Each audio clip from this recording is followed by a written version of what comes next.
سورج اپنے پورے آب و تاب سے دنیا کو روشن کر کے ایک نئی صبح کا پیغام دے گیا تھا۔ چرند پرند چہچہاتے ادھر ادھر اڑتے ہوئے نظر آ رہے تھے۔ تمام لوگ بھی اپنے کام کرتے ہوئے دکھائی دے رہے تھے۔ ایسے میں تین گھرانے جرگے کے فیصلے کا انتظار کر رہے تھے۔ ایک طرف انتقام کی آگ لگی تھی تو دوسری طرف دنیاوی طاقت کا استعمال کرتے ہوئے مظلوم پر ظلم ڈھایا جا رہا تھا، اور تیسرا گھرانہ اپنے غربت کے مارے بے بسی پر آنسو بہا رہا تھا۔ بوڑھا باپ اپنی لگتے جگر کو ساتھ لگائے رو رہا تھا، اور قریب بیٹا اس کا بھائی بھی آنسو بہا رہا تھا۔ انہیں یقین تھا جرگے میں سالوں سے ہوتا ہوا فیصلہ ایک ہی ہوگا۔ ان کی اکلوتی شہزادی کو بنی کی فرزودہ رسم کی بھینٹ چڑھا دیا جائے گا۔ وہ لڑکی جو ڈھیروں خواب سجائے بیٹھی تھی، اپنے باپ کا سہارا بننے کا، اپنے چھوٹے بھائی کو ایک اچھا مستقبل دینے کا، اپنے باپ کا خوف دور کرنے کا، جو ہر وقت انہیں خوفزدہ دکھا رکھتا تھا، لیکن سارے خواب اسے کانچ کے کڑچے کے مانا ٹوٹتے ہوئے نظر آ رہے تھے، وہ بھی آج باقیوں کی طرح بنی کی بےہودہ رسم کے بھی چڑھنے والی تھی۔ کیا اس کی بھی قسمت میں باقیوں کی طرح مار کھانا، بات بات پر ذلیل ہونا، ڈھیر سارے کام کرنا، سب کی نفرت بھری نظروں لہجوں کو برداشت کرنا، ہمیشہ کے لیے قید ہو جانا لکھ دیا گیا تھا، یا پھر ایک نئی تاریخ رقم ہونے جا رہی تھی؟ خیر، یہ تو اب آنے والا وقت ہی بتا سکتا تھا۔ بابا، میں کیسے رہوں گی آپ کے بغیر؟ کیسے؟ وہ روئے چلی جا رہی تھی۔ شاید رونا اس کا مقدر بن گیا تھا۔ میری گڑیا، مجبور ہے تیرا باپ۔ وہ بھی اسے سینے سے لگائے آنسو ہی بہائے جا رہے تھے۔ بابا، ہم شہر سے یہاں کیوں آ گئے؟ ہم تو وہاں بچپن سے رہتے تھے، پھر کیوں آئے بابا ہم یہاں؟ ہچکیاں لیتے بول رہی تھی وہ۔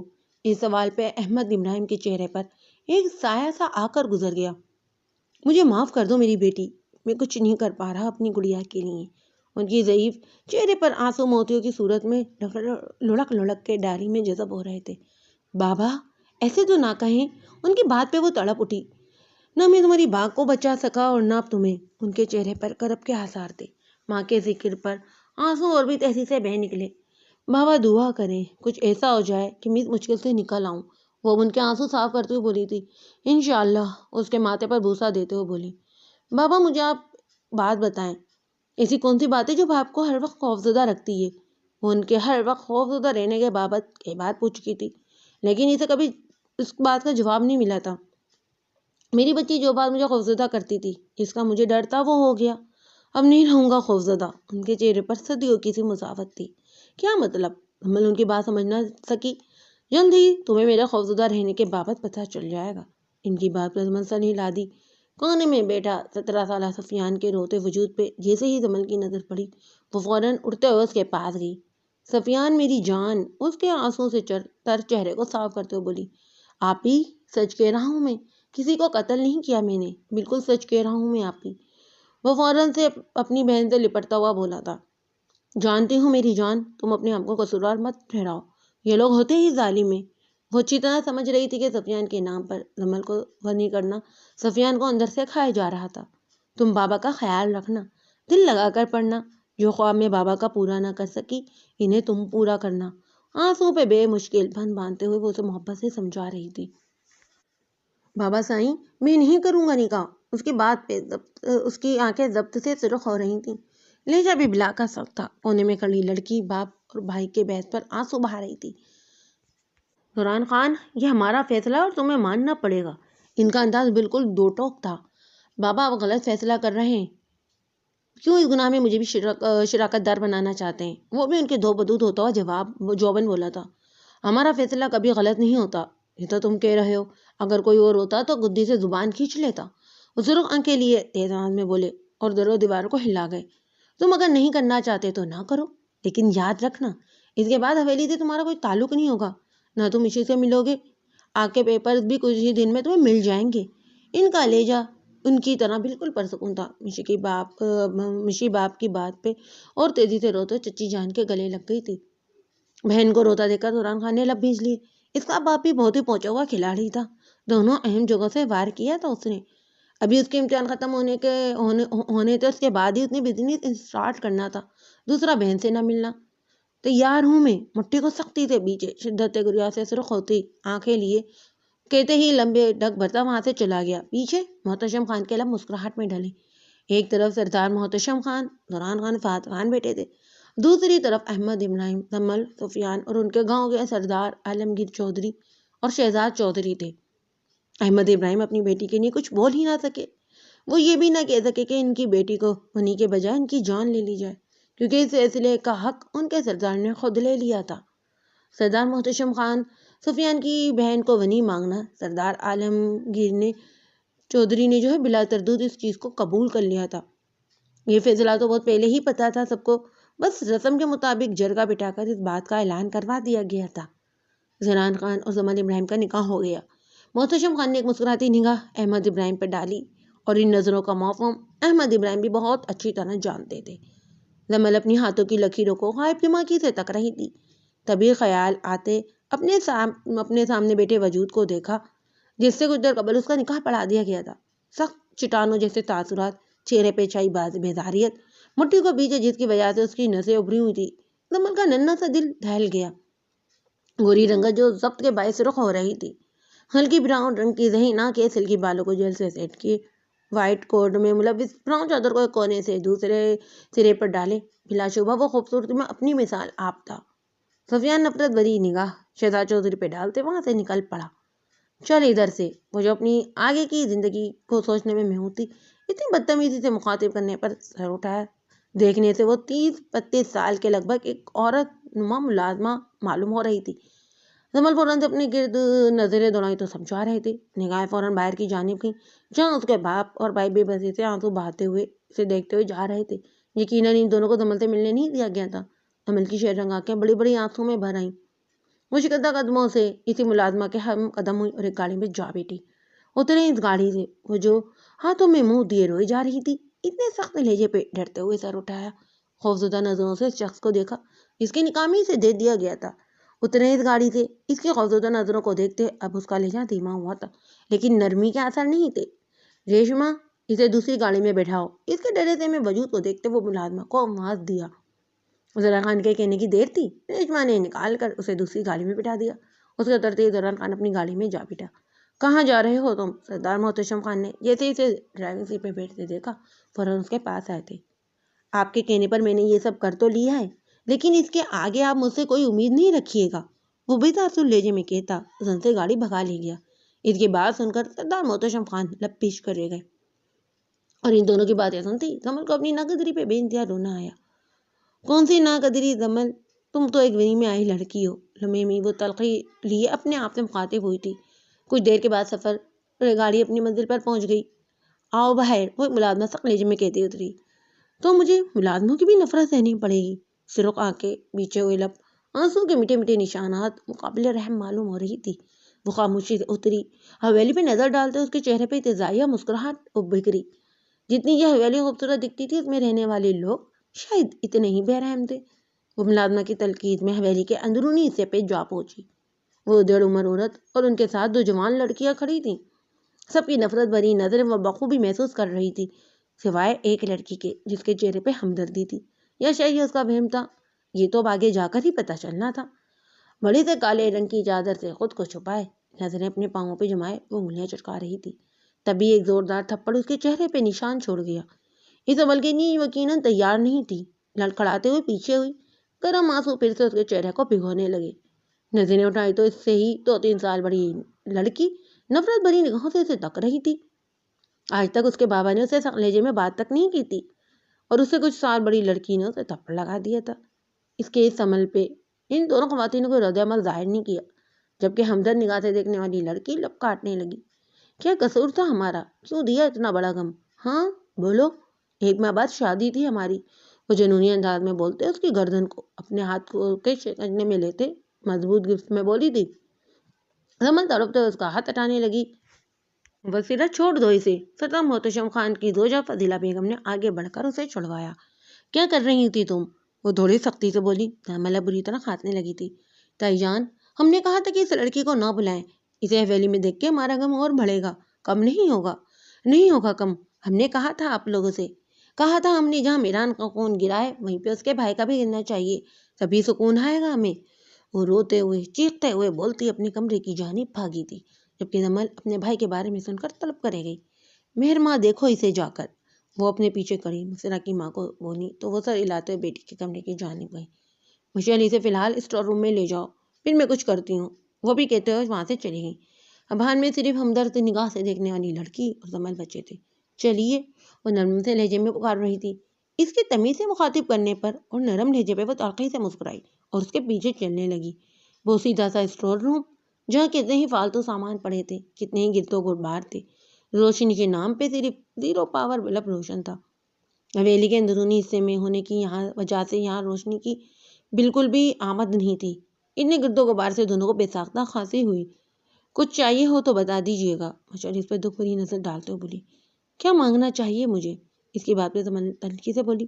سوری، مشعل اپنی نرم طبیعت کی خاطر پوچھ بیٹھی تھی، لیکن شاید اس کے الفاظ پہلے ہی سے دکھی لڑکی کو اور تکلیف پہنچا گئے تھے۔ سنو، سوری مت کہو، میں یہاں یہ الفاظ سننے کے لیے نہیں آئی ہوں۔ اس کے نرم لہجے پہ زمل اپنی نارمل سے انداز میں بولی تھی۔ کیوں، آپ انسان نہیں ہیں کیا؟ وہ اپنی بھیگی آنکھوں سے دیکھتے ہوئے بولی۔ تم میں اور مجھ میں بہت فرق ہے، وہ لب کاٹتے ہوئے بولی۔ فرق؟ کون سا فرق؟ مجھے تو کوئی فرق نہیں دکھ رہا۔ آپ بھی انسان ہیں اور میں بھی۔ ہم دونوں کو ہی اللہ نے پیدا کیا ہے، کسی کو کسی پہ کوئی فوقیت نہیں ہے سوائے تقوی کے، یہ ہمارے نبی صلی اللہ علیہ وسلم نے کہا ہے۔ مجھے تو کوئی فرق نہیں دکھتا۔ آپ کو پتہ ہے یہ آنکھیں نم ہیں، ایک مظلوم کو بلا وجہ ظلم سہتے دیکھ کر، اپنے بابا سائیں اور مورے کے کندھے پہ ایک اور گناہ کا اضافہ ہوتے دیکھ کر۔ وہ تکلیف سے کہتے جانے کے لیے مڑی۔ تم زوران خان کی بہن ہو؟ اس لڑکی کے نین نقش بالکل اپنے بھائی جیسے تھے، بالکل اپنے بھائی کی طرح خوبصورت۔ اس حویلی کے سارے ہی لوگ خوبصورت تھے، شاید خان حویلی کو خوبصورتی وراثت میں ملی تھی۔ زمل بھی کوئی خوبصورتی میں کم نہ تھی اور یہ خوبصورتی اسے اپنی ماں سے ملی تھی۔ مشعل بغیر مڑے ہی ہاں میں سر ہلاتے ہوئے وہاں سے چلی گئی اور زمل وہیں گندے فرش پہ بیٹھتی چلی گئی، ہاتھ بے ساختہ گالوں پہ گئے۔ اب شاید اسے تھپڑ اور کھانے تھے۔ یا اللہ، مجھے اس مصیبت سے نکال دے۔ گھٹنوں میں سردی ہے، وہ سسکنے لگی۔ باپ اور بھائی کے آنسوں سے تر چہرے اسے اور رلا رہے تھے۔ اسے حویلی والوں سے نفرت محسوس ہو رہی تھی۔ ابے یار، اتنے غصے میں کیوں بیٹھا ہے؟ کچھ بتائے گا بھی؟ نعمان اس کے ساتھ صوفے پہ بیٹھا تھا۔ وہ جب سے آیا تھا ٹہلے جا رہا تھا، اب جا کے کہیں بیٹھا تھا۔ تجھے معلوم ہی مجھے اس بےہودہ رسم سے کتنی نفرت ہے، اور بابا سائیں کو لاکھ دفعہ منع کرنے کے باوجود وہ وہی کیا۔ انہوں نے آگ کرنے کی دھمکی دے دی تھی مجھے۔ خون کے بدلے خون، وہ اس کی بہن کو ونی میں لے آئے۔ اس لہجے میں دکھ اور تکلیف کیا کیا نہیں تھا۔ تو یار، ونی میں آئی ہوئی لڑکی ہے نہ، تو وہی جو تم نے کرنا ہے، ماہم سے شادی کرنا۔ نعمان اپنے دل سے سمجھاتے ہوئے بولا۔ بات صرف شادی کی نہیں ہے، اور یہ ماہم کا ذکر کہاں سے آ گیا؟ خیر، اگر میرا بزنس اسٹارٹ ہو گیا ہوتا تو کبھی بابا کے اس گناہ میں کبھی حصے دار نہ بنتا، اور مجھے اس ملال اس بات کا ہے کہ اس بے قصور لڑکی کے ساتھ یہ لوگ اب بہت برا سلوک کریں گے۔ وہ مازدہ مسلتا ہوا بولا تھا۔ تو پریشان نہ ہو، پیپر سے فارغ ہو جا، پھر سوچنا آگے کیا کرنا ہے۔ کنسٹرکشن کا کام تو جاری ہے، انشاءاللہ جلدی ہماری کمپنی تیار ہو جائے گی۔ وہ یہ کہہ کر خاموش ہو گیا۔ وہ اس کا بیسٹ فرینڈ ہو کے بھی اسے سمجھ نہیں پاتا تھا، یہ کیا اس کا کوئی بھی گروپ ممبر نہیں سمجھ پاتا تھا، کیونکہ اس کی سوچیں، اس کی باتیں سب منفرد تھیں۔ ریشما، فضیلہ بیگم کی جنگارتے آواز پر ریشما جن کی بوتل کی طرح حاضر ہوئی۔ جی خان بیوی۔ فضیلہ بیگم کو سارے ملازم خان بیوی ہی کہتے تھے۔ نظریں نیچے کیا، اتنی ہمت ہی کہاں تھی کسی میں کہ نظریں ملا سکے۔ اس چھوکری کو لے کر آؤ، سارے کچن کا کام اور صفائی ہر چیز اسے کرواؤں گی، ذرا سا بھی آرام مت دینا اسے، وہ نفرت سے بھرے ہوئے لہجے میں بولی۔ جاؤ اب، ان کے کہنے پر وہ تیزی سے مڑی۔ اے لڑکی، بعد میں رونا دورنا کرنا، اٹھ جلدی سے۔ ابھی ریشما جس کی نظر اٹھانے کی ہمت نہیں تھی، اب وہی بڑے ہی رعب دکھا رہی تھی۔ زمل آنسو صاف کرنے لگی۔ اس ملازمہ کی نفرت پہ اسے اپنی ذات بے معنی سی لگی۔ وہ جل قدموں سے اس کے پیچھے پیچھے چلنے لگی۔ کچن میں پہنچ کر وہ اسے سارے کام بتانے لگی۔ اتنے زیادہ کام سن کر وہ چکرا گئی۔ وہ لب سے یہ خاموشی سے اسے بس سنتی رہی۔ کھانا بنانے کا کام بھی اسے ہی دیا گیا تھا۔ اسے چند اہم ایک چیزوں کے علاوہ کچھ بھی بنانا نہیں آتا تھا۔ بلا شبہ وہ 23 سال کی تھی، لیکن اس کے بابا نے اسے کچھ کرنے ہی نہیں دیا تھا، یہ کہہ کر کہ تم پڑھائی میں سخت محنت کرو اور باپ کا سہارا بنو۔ وہ بابا کا حکم بجا لاتے، دل لگا کے پڑھائی کرتی اور اپنے ڈپارٹمنٹ کی ٹاپر رہی تھی۔ وہ یہ سارے کام تو کل سے کرے گی، ذرا سی بھی کوتاہی ہوئی تو خان بیوی کے عتاب سے نہیں بچ سکے گی، سمجھ رہی ہے نا تو؟ وہ سخت لہجے میں اسے پوچھ رہی تھی۔ زمل آنسو پیتے ہوئے ہاں میں گردن ہلا دی تھی اس نے۔ سمل کا کھڑے کھڑے برا حال ہو گیا تھا۔ یہ سوچ کر ہی وہ ہلکان ہو رہی تھی کہ یہ سارے کام کل سے اسے کرنے۔ شام اب آہستہ آہستہ رات میں ڈر رہی تھی سمل کے لیے۔ سمر اس لمحے ماربل سے ٹیک لگا کر کھڑی ہوئی تھی جب فضیلہ بیگم کی آواز پر وہ تیر کی مانت سیدھی ہوئی۔ سنو لڑکی، ان کا لہجہ بالکل سپاٹ تھا، کسی بھی احساس سے ہاری۔ جی، سمل ڈرتے ہوئے پوچھ بیٹھی۔ میرے ساتھ آؤ، اس پہ نفرت بھری نگاہ ڈالتے ہوئے آگے بڑھی۔ سمل آہستہ آہستہ ان کے پیچھے چلنے لگی۔ کچن سے باہر نکلتے ہوئے ہال کی طرف آئی تھی، وہاں سے آگے خوبصورت لمبی رائے دہی کلاس کرتے وہ دونوں ایک کمرے کے آگے جا کر رکی تھی۔ حویلی بس نام کی حویلی تھی، ورنہ اس کے اندر جو ہے جدید طرز کی تعمیر کی گئی تھی۔ دروازے کا ناب گھماتے ہوئے وہ اندر داخل ہوئی۔ پیچھے مڑ کے دیکھا تو سمل دروازے پر ہی کھڑی تھی۔ اندر آؤ، وہاں کیوں کھڑی ہو؟ وہ غصے سے گویا ہوئی۔ ان کی تیز آواز پر پیٹ پر لیٹا وجود آنکھیں کھول کر انہیں دیکھنے لگا۔ اس بوڑھے وجود کی آنکھوں میں جہاں انہیں دیکھ کر خوف ابھرا تھا، وہیں سمل کو دیکھ کر ان کی آنکھیں الگ ہی انداز میں چمکی تھیں۔ ان کا ہر کام آج سے تم کرو گی، کھانا کھلانے سے لے کر مالش تک، دوائیاں بھی وقت پر تم ہی دو گی، اور ہاں، مجھے ان سے کبھی بھی بات کرتے ہوئے نہ دیکھوں تم کو میں۔ وہ اس کے بالوں کو ہاتھوں میں جکڑے بولی تھی۔ سمل سی کر کے رہ گئی، آنکھیں نمکین پانیوں سے بھرنے لگی۔ ابھی انہیں دوائی دے کر اسٹور روم میں جاؤ، حویلی میں بلا مقصد اپنا منحوس وجود لیے مت گھومنا۔ وہ ایک جھٹکے سے اس کے بال چھوڑتے نفرت سے بولتے کمرے میں نکل گئی۔ سمل آنسوں کو انگلی کی پوروں سے صاف کرتی ہوئی چلتی بیڈ پر بوڑھے وجود کے پاس بیٹھتے ہوئے سائڈ ٹیبل سے دوائیاں اٹھا کر دیکھنے لگی۔ بیٹی، اس لہجے میں محبت تھی۔ جی، انہوں نے چوکڑنے لگا۔ میری بچی، انہوں نے اپنے کمزور ہاتھوں سے اس کا چہرہ تھاما۔ آپ کو مجھ سے نفرت نہیں ہو رہی؟ کمل ان کے اس انداز پر بے یقینی سے پوچھ بیٹھی۔ کیا کوئی سویلی میں سے اتنی محبت سے پکار سکتا تھا؟ نہیں میری بچی، میران بہت اچھا بچہ تھا، لیکن اللہ کی چیز تھی اس نے لے لی۔ ان کی آنکھیں میران خان کی یاد میں نم ہوئی تھی۔ میرے بھائی نے میران خان کو نہیں مارا، اس معصوم کو تو کسی نے پھنسایا ہے۔ ان کے شفقت بھرے انداز پر سمل کو کچھ حوصلہ ہوا۔ میری بچی، تجھے یہ لوگ حویلی اس لیے نہیں لے کر آئے، بلکہ تجھے لانے کے پیچھے کوئی اور مقصد ہے۔ تو ابھی تک ادھر ہی ہے؟ خان بی بی نے تجھے جلدی کر کے جانے کو بولا تھا نا؟ ریشما کی چنگھاڑتی ہوئی آواز پر وہ دونوں اپنی جگہ پر کانپ کر رہ گئی۔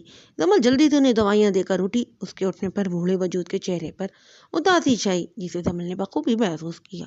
سمل تو ویسے ہی ان کی بات پر الجھ سی گئی تھی۔ آہستہ سے محبت سے ان کے ہاتھ تپتپاتے ہوئے کمرے سے نکل گئی۔ وہ اسٹور روم میں آئی تو لیٹنے کی نئی جگہ تلاش کرنے لگی۔ نظریں دوڑا کر ایک کرٹن کے اوپر سے بچھانے کی غرض سے مٹی سے اٹا چادر اٹھایا اور جھاڑنے لگی۔ اتنی زیادہ دھول سے اسے کھانسی ہونے لگی، لیکن پانی لانے کی ہمت نہیں تھی۔ اسے تو کھانے کو بھی بچا کچا دیا گیا تھا۔ 2-3 نوالے بے مشکل نکلتے ہوئے وہ کچن میں پلیٹ رکھ دی تھی۔ اچھی طرح جھاڑنے کے بعد وہ کونے پہ اس کو بچھا چکی تھی۔ قریب ہی پرانا تکیا پھینکا تھا۔ یقیناً یہاں حویلی کی پرانی چیزیں رکھ دی جاتی تھی، بلکہ پھینکنا کہنا زیادہ مناسب ہوگا، کیونکہ یہاں تو کوئی بھی شے رکھی ہوئی نہیں بلکہ پھینکی ہوئی تھی۔ سدے شکر تھا کہ وہ گاؤں کی لڑکیوں کی طرح صرف چادر نہیں لیتی تھی، بلکہ دوپٹہ سر پر رکھتی۔ چادر ایک کندھے سے لے کر دوسرے کندھے پر لاد کر اوڑھتی تھی۔ چادر اتار کر اپنے اوپر لیا ہوا دوپٹہ تکیے پر بچھا کر لیٹ گئی۔ نیند آنکھوں سے کوسوں دور تھی، ساری رات آنکھوں میں کٹی تھی۔ آنسو نکل نکل کر تکیے کو بھگو رہے تھے۔ باپ بھائی کی یاد بڑی شدت سے آ رہی تھی۔ ایک انجان جگہ پر لیٹے اسے اپنا گھر یاد آ رہا تھا۔ اس کی 18 سالہ زندگی شہر میں گزری تھی۔ 3 سال پہلے ہی وہ لوگ پریویش، سمل اور سفیان کی ماں جو ہے کار میں ایکسیڈنٹ ہونے والی موت کے بعد وہ لوگ گاؤں میں آ گئے تھے، اور سمل کے کتنی ہی بار پوچھنے پر وہ لوگ گاؤں کیوں آئے، احمد ابراہیم نے کبھی اسے جواب نہیں دیا تھا۔ ایک بیٹا تو مجھ سے دور ہو گیا، دوسرے کو آپ کیوں کر رہے ہیں؟ فضیلہ بیگم بیڈ میں سائڈ پر بیٹھتے ہوئے فائل اسٹڈی کرتے محتشم خان سے بولی تھی۔ پریشان نہ ہو، غصہ ٹھنڈا ہوگا تو آ جائے گا، وہ مسروس انداز میں بولے۔ آپ اس لڑکی کو یہاں لے کر کیوں آئے؟ میرے بچے کا بدلہ اس کے بھائی سے لیتے نا۔ ان کی آنکھیں جو عمران خان کی یاد میں نم ہو رہی تھی۔ تم اچھی طرح جانتی ہو اس لڑکی کو حویلی میں لانے کا مقصد صرف عمران خان کی موت کا بدلہ لینا نہیں ہے، بلکہ کسی اور چیز کا بھی۔ اوپر سوچ انداز میں بولے، تو کیا آپ میرے بیٹے کا بدلہ نہیں لیں گے؟ وقت آنے پر یہاں میں اس لڑکی کو مار کر اپنے بیٹے کا بدلہ بھی لے لوں گا، اور جتنا ہو سکے اس لڑکی کو تکلیف دیں۔ اس کی ویڈیو بنا کر مجھے دیجیے گا۔ آخری بات کہتے ان کی گھنی لب مجھے تلے مسکراہٹ ابھری تھی۔ دوسرے پر روب جمانے والی فضیلہ بیگم محتشم خان کے آگے کچھ نہیں کہہ سکتی تھی، خاموشی سے دوسری سائڈ پر کروٹ لیتے ہوئے لیٹ گئیں۔ اس کی آنکھ بے مشکل اپنی آگے والی زندگی کو سوچتے ہوئے گھنٹہ پہلے ہی تو لگی تھی کہ کسی کی تیز آواز پر جھٹ سے کھلی۔ مدی مدی آنکھیں کھول کر دیکھا تو سامنے ہی ریشما کا چہرہ دکھائی دیا۔ کل کا سارا منظر فلم کی طرح اس کی آنکھوں میں گھما، مطلب وہ اپنے بابا کے گھر نہیں تھی، اسے تو ونی کر دیا گیا تھا۔ سرخ آنکھیں رات بھر جھاگنے اور رونے کی چگلی کھا رہی تھیں۔ آدھے گھنٹے میں کچن میں پہنچو، اس کی آنکھیں دیکھ کر ایک لمحے کو ریشما کے دل کو کچھ ہوا، لیکن اگلے ہی لمحے ہمدردی کا خیال اس کے دل سے نکل گیا۔ حویلی کے لوگوں کی طرح شاید ان کے دل بھی پتھر ہو گئے تھے۔ سنیے، وہ جاننے لگی تھی کہ زمل پکار بیٹی۔ بولو، وہ نحوس سے بولی۔ وہ مجھے وضو کرنا ہے، وہ ایتک سے بولی۔ میرے کمرے میں آ کر لو، خلاوِ توقع وہ آرام سے بولی۔ زمل اس کی تنقید میں ملازموں کی رہنے والی جگہ پر چلی گئی، جہاں چھوٹے کمرے ملازموں کے رہنے کے لیے بنائے گئے تھے۔ زمل نماز ادا کر کے اپنے باپ اور بھائی کے لیے ڈھیروں دعائیں کرتی نیما کے لیے کچن کی طرف چل دی۔ سنو لڑکی، تم بڑے خان کے لیے ساگ اور گڑ کا شربت بناؤ، ان دو چیزوں کے بغیر وہ ناشتہ نہیں کرتے، اور مسرہ بی بی کے لیے لسی۔ جیسے جیسے کر کے وہ ساگ تیار کر ہی دی اس نے۔ وہ مجھے گڑ کا شربت تو بنانا نہیں آتا۔ تھوڑی دیر بعد وہ ہمت کرتے ہوئے بولی، گلمینا تم کو بتاتی جائے گی اور تم بناؤ۔ وہ وہاں کھڑی ایک کم عمر ملازمہ کو دیکھتے ہوئے بولی۔ زمل اس کے بتانے پر بناتی جا رہی تھی۔ بناتے وقت اس کے ہاتھ کپ کپ آ رہے تھے، ایک خوف دل میں کنڈلی مارے بیٹا تھا۔ آج عمران خان کا پہلا پیپر تھا۔ وہ اپنے MBA کے لاسٹ سیمسٹر کا پیپر دے رہا تھا۔ ان پیپروں کے بعد اسے ڈگری مل جانی تھی۔ حویلی میں ایک بار بھی اسے کال نہیں کیا گیا تھا۔ اس کا غصہ کسی طور کم ہونے کا نام ہی نہیں لے رہا تھا، اور وہ غصے میں بابا سائیں اور مورے سے بدتمیزی نہیں کرنا چاہتا تھا۔ ابھی پیپر شروع ہونے میں آدھا گھنٹہ باقی تھا۔ وہ یونی کے لان میں خاموش سا بیٹھا تھا۔ یہ یکایک ذہن میں گاڑی میں بیٹھی خوفزدہ سی لڑکی کا عکس ابھرا۔ ابھی وہ سوچ ہی رہا تھا اسے کہ نعمان اس کے پاس آ کر بیٹھا۔ یار تیری خوبصورتی کی تو کیا ہی بات ہے، ہر لڑکی تیرے لیے مرنے کو تیار ہے، اب بیچاریوں کو تیرا دیدار نصیب نہیں ہوگا۔ نعمان اس کی ڈیشنگ سی پرسنالٹی سے مرعوب بولا تھا۔ وہ انتہا کا وجیہ انسان کبھی بھی اپنی خوبصورتی کو لے کر کسی کو ڈیگریڈ نہیں کرتا اور نہ ہی غرور کرتا تھا۔ اگر ایسی بات ہے نا تو مجھے اپنی خوبصورتی سے نفرت ہے۔ اس کے چہرے کسی بھی تاثر سے پاک تھا۔ تو بہت ہی ناشکرا ہے۔ نعمان اس کی بات کچھ خاص پسند نہیں آئی تھی۔ میں ناشکرا نہیں ہوں، بلکہ اس رب کا جتنا شکر ادا کروں کم ہے۔ میں خائف اپنے آپ سے ہوں کہ میری خوبصورتی کی وجہ سے ان کے دل میں خیال آتے ہیں اور وہ غلط راہ پر چلنے لگتی ہیں۔ وہ ٹھہر ٹھہر کر بولا، تو یار اس میں تیری کیا غلطی ہے؟ تیری بات تو مجھے بالکل بھی سمجھ میں نہیں آتی۔ وہ وہاں سے کھڑا ہوتے ہوئے بولا، میری بات تو کسی کی بھی سمجھ میں نہیں آتی۔ وہ ہلکے سے ہنستا ہوا بولا، وہ منفرد تھا، عام مردوں جیسا نہیں تھا، کہ اگر لڑکیاں اس کی طرف اس کی خوبصورتی کی وجہ سے راغب ہوتی تو وہ ہرگز یہ نہیں کہتا تھا کہ ان کا کریکٹر اچھا نہیں ہے یا وہ اچھے گھر سے نہیں ہے، بلکہ اسے بھی اپنی ہی غلطی ٹھہراتا تھا۔ وہ 5:30 بجے سے لگی ہوئی تھی اور ناشتہ بناتے بناتے پورے 2 گھنٹے ہو گئے تھے۔ ریشما نے اس سے اچھی خاصی چیزیں بنوائی تھیں اور ساتھ ساتھ یہ بھی بتا دیا تھا کہ یہی چیزیں ہر روز بنیں گی۔ زمل کا تو برا حال ہو چکا تھا، اس کی جان اسی میں نکل رہی تھی۔ اب اسے دوپہر اور رات کا بھی کھانا تیار کرنا تھا اور ساتھ ساتھ صفائی بھی۔ 8 بجے سبھی ناشتے کی میز پر موجود تھے۔ یہ گڑ کا شربت کس نے بنایا ہے؟ سردار محتشم جو ہے گھونٹ بڑھتے ہی پوری قوت سے دھاڑے تھے۔ ٹیبل پر سکوت تو چاہتا، ریشما بلا کر لاؤ اس منحوس لڑکی کو۔ سردار محتشم کا غصہ دیکھتے فضیلہ بیگم نے ریشما کو آواز دی۔ مشل بے بسی سے آنے والا وقت سوچنے لگی۔ زمل ڈرتے ڈرتے آہستگی سے چلتے ہوئے آ رہی تھی کہ تبھی سردار محتشم پوری قوت سے گلاس اس کے قریب پھینکتے ہوئے بولے۔ وہ سہم کر پیچھے ہوئی، آنکھوں کی پتلیاں خوف سے پھیل گئیں، شہد رنگ آنکھیں نمکین پانیوں سے بھرنے لگے۔ سنو لڑکی، تمہارے بھائی نے میرے بیٹے کو مجھ سے چھین لیا ہے، لیکن اس کا خمیازہ اب تم بھگتو گی۔ نفرت سے اسے دیکھتے ہوئے بولے۔ نفیسہ بیگم، اسے اس کی اوقات جو اچھی طرح یاد دلائیں اور ہر غلطی کی اسے سزا دیں۔ اس سے کہنے کے بعد وہ فضیلہ بیگم سے بولے اور لمبے لمبے ڈر بھرتے باہر نکلے۔ ارادہ زمینوں پر جانے کا تھا۔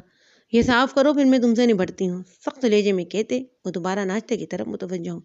لڑکی، تمہاری ماں نے کچھ بنانا سکھایا بھی ہے یا نہیں؟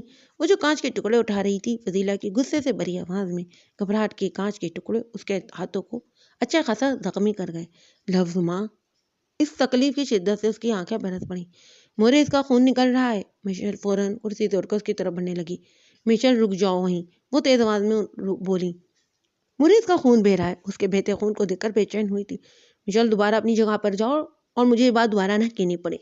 اپنی ماں کی صفاقی کی انتہا دیکھ کر وہ وہیں سے اپنے کمرے کی جانب جانے لگی تھی کہ ان کی کہی گئی بات پر وہیں منجمد ہوئی۔ مشل دوبارہ ٹیبل پر آؤ، اور اب بدتمیزی ہوئی تو انجام کی ذمہ دار آپ خود ہوں گی۔ مشل چاروں ناچار ٹیبل پر آ کر بیٹھ گئی۔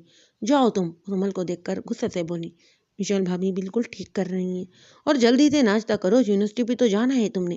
مہرماں بیگم جو ہر باب میں فضیلہ بیگم کی ہاں میں ہاں ملاتی تھی، عمل جانے کے لیے اٹھی تو غیر ارادی طور پر مفسرہ کی طرف بڑی، جس کے لب مسکرا رہے تھے۔ زمل سے نظریں ملنے پر اس کی مسکراہٹ اور گہری ہوئی۔ زمل الجھ گئی لیکن کچھ سمجھ نہ سکتی۔ زمل کچن میں آ کر آنسو بہانے کے ساتھ ساتھ اپنی پٹی کرنے لگی۔ دوپہر میں من پسند کھانا نہ ملنے پر مسرا اسے ایک اور تھپڑ لگا چکی تھی، لیکن کسی نے اف تک نہ کہا۔ زمل یہ اندازہ لگا سکی کہ مسرا یا تو اس حویلی کی لاڈلی ہے، یا پھر میران کی موت کے بعد اس کی ہر بیجا چیزیں پوری ہونے لگی ہیں۔ مسرا بچے، جانتی ہوں میں کہ یہ دکھ بہت بڑا ہے، نہ صرف تمہارے لیے بلکہ ہمارے لیے بھی۔ جوان بیٹا کھویا ہے میں نے، وہ دکھ سے بولی۔ فضیلہ بیگم اس کے سامنے بیڈ پر بیٹھی تھی، مسرا کی دوسری طرف مہرماں بیگم بیٹھی تھی۔ اس طرح کمرے میں بند رہ کر خود پر اور ہم پر یوں ظلم نہ کرو، وہ اس کو خاموش دیکھ کر بولی۔ بھابھی، اتنا سمجھا رہی ہوں میں اسے، لیکن اسے تو سمجھ ہی نہیں آ رہا، اتنے مشکلوں سے تو کھانے کی ٹیبل پر لاتی ہوں میں اسے۔ مہرماں بیگم دکھ سے اپنی بیٹی کو دیکھتے ہوئے بولی۔ آپ پریشان نہ ہو تائی، کوشش کروں گی میں، بلکہ ایسا کرتی ہوں آج ہی جھیل کے کنارے پر چلی جاتی ہوں، ایک وہی تو جگہ ہے جو مجھے سکون دیتی ہے، وہ ہلکے سے بولی۔ جہاں جانا ہے وہاں جاؤ، اچھا مجھے ذرا ایک کام ہے، میں چلتی ہوں، وہ اس کے ماتھے پر پیار کرتے ہوئے بولی۔ میں بھی چلتی ہوں بھابھی۔ مہرماں بیگم بھی ان کے پیچھے نکل گئی۔ پیچھے مسرا جو ہے اپنی نیم آنکھوں کو صاف کرتی مسکراتے ہوئے وارڈروب سے پہننے کے لیے کپڑے نکالنے لگی تھی۔ ایک لڑکی گھنے درختوں کے پاس چادر سے چہرے کو کور کیے کھڑی تھی، تلاشی نظریں دائیں بائیں دوڑا رہی تھی۔ تبھی اس کے سامنے بلیک مرسیڈیز آ کر رکی اور اس کے چہرے پر اطمینان پھیل گیا۔ گاڑی کا دروازہ کھولے اس میں سے ایک وجیہہ مرد باہر نکلا تھا، براؤن شلوار قمیض پہنے، پشاوری چپل، شانہ چال چلتے اس کے قریب آیا۔ اس کے آتے ہی چہرے سے چادر ہٹا دی گئی تھی۔ کیسی ہو؟ وہ مسکراتا ہوا پوچھ رہا تھا۔ ٹھیک ہوں، ویسے مجھے یقین نہیں تھا تم یہ کام اتنی آسانی سے کر دو گے۔ تمہیں مجھ پہ یقین نہیں؟ اس کے ہاتھ کو اپنے ہاتھوں میں لیتا ہوا وہ پوچھ رہا تھا۔ ہاتھ تو چھوڑو میرا، وہ ہلکا سا احتجاجن کرتی ہوئی بولی۔ صرف ہاتھ ہی تو پکڑا تھا، وہ ناراضگی سے کہتا ہوا اس کا ہاتھ چھوڑ گیا۔ اچھا بابا، لو پکڑ لو۔ اس لڑکی کو کہاں اس کی بھلا ناراضگی برداشت تھی؟ تم نے بتایا نہیں؟ وہ اس کے خوبصورت چہرے کو اپنی نظروں کی گرفت میں لیتا ہوا بولا تھا۔ کیا؟ وہ ابرو اچکاتے ہوئے بولی۔ یہی کہ تمہیں مجھ پر یقین نہیں؟ وہ دوبارہ اپنی بات دہرا رہا تھا۔ یقین تو ہے، لیکن یہ کام اتنا رسکی تھا کہ مجھے لگا تم منع کر دو گے۔ تمہاری محبت میں کچھ بھی کر سکتا ہوں، وہ مسکراتا ہوا بولا تو وہ بھی مسکرا دی۔ اچھا یہ بتاؤ، کسی کو شک تو نہیں کہ تم مجھ سے ملتی ہو؟ کچھ یاد آتے ہوئے وہ پوچھ بیٹھا تھا۔ نہیں، وہ نفی میں سر ہلاتے ہوئے بولی۔ کچھ دیر تک وہ دونوں یوں ہی باتیں کرتے رہے، پھر ایک دوسرے کو ملنے کا وعدہ لیتے اپنی اپنی راہ پر چل دیے۔ ان دونوں کی ایسی ملاقاتیں کب سے ہوتی ہوئی آ رہی تھیں۔ سارے کام ختم کر کے زمل دادی کے کمرے کی جانب آئی۔ اب اس کے ساتھ ایک ملازمہ بھی آئی تھی۔ زمل دادی سے اس دن کہی جانے والی بات کے بابت پوچھ نہ سکی، اور نہ ہی دادی اس سے کچھ کہہ سکی، بس وہ اسے محبت بھری نظروں سے ہی تکے جا رہی تھی۔ مسرا کی پراسرار مسکراہٹ اور دادی کی آنکھوں میں اپنے لیے بے تحاشا محبت اسے بری طرح الجھا رہی تھی، لیکن ابھی اسے سلجھانا آسان نہیں تھا۔ وہ دادی کے تمام کام کر کے اسٹور میں گئی۔ وہ دوبارہ سے وہیں تھی، اسی انجان جگہ باپ بھائی سے دور ایک اور رات گزار رہی تھی، یا پھر پتہ نہیں کتنی راتیں اس کو جوڑ جوڑ دکھ رہا تھا۔ باپ بھائی کو یاد کر کے آنکھیں بھیگیں، اب شاید یادوں نے ہی ستانا تھا۔ باپ بھائی کو یاد کرتے غیر ارادی طور پر سوچوں کے دھاگے زوران خان کی طرف چلے گئے۔ یا اللہ، زوران خان کل سے نہیں آئے، کیا وہ بھی حویلی کے باقی لوگوں جیسے ہیں؟ دل میں نئی کوپلوں کے کھلنے کا شاید شروعات ہو رہی تھی۔ انہی سوچوں میں تھک ہار کر وہ گہری نیند کی وادی میں چلی گئی۔ پورے 9 دن گزر چکے تھے اسے حویلی آئے، لیکن زوران ابھی تک حویلی نہیں آیا تھا۔ مبصرہ بات بے بات اسے تھپڑ لگا دیتی۔ فضیلہ بیگم اور محتشم خان کی نفرت بھری باتیں وہ ضبطیں سنتی۔ اس کے علاوہ کر بھی کیا سکتی تھی وہ؟ اس دن کے بعد سے لے کر اب تک دادی سے بات کرنے کا موقع نہیں ملا تھا، کیونکہ وہ جب بھی دادی کے کمرے میں جاتی تو ایک ملازمہ بھی اس کے ساتھ ہوتی۔ مشل سے تو اس کی ویسے بھی مختصراً ہی بات چیت ہوتی تھی۔ دوپہر کو وہ یونیورسٹی میں ہوتی اور شام کو فضیلہ بیگم اسے اپنے ساتھ سلجھائے رکھتی تاکہ وہ دمن سے مل نہ سکے۔ ان 9 دنوں میں باپ بھائی کے ساتھ ساتھ ایک اور شخص کا بھی اسے خیال آتا رہا تھا۔ ہیلو بیوٹیفل، زمل کچن میں کھانا بنا رہی تھی کہ اپنے پیچھے سے مردانہ آواز پر خوف سے مڑی۔ فضیلہ بیگم اور مہر ماں سارے ملازموں کو لیے حویلی کے پچھلے حصے میں کام کروا رہی تھیں۔ مشل یونیورسٹی گئی ہوئی تھی اور مبصرہ معمول کی طرح دوپہر کو جھیل کے کنارے گئی ہوئی تھی۔ آپ یہاں کیا کر رہے ہیں؟ اس کی آنکھیں فہد خان کے دیکھنے کے سے انداز میں پھیلی تھیں۔ فہد خان کا اس سے زیادہ سامنا نہیں ہوا تھا، کیونکہ سردار محتشم نے اسے زمینوں کی ذمہ داری دی ہوئی تھی، تو وہ صبح سے شام تک وہیں ہوتا تھا۔ اتنے دنوں بعد تو تمہیں دیکھنے کا موقع ملا ہے، اس لیے چلا آیا۔ ویسے اگر تم اپنا حلیہ درست کر لو تو خوبصورت لگنے لگو گی۔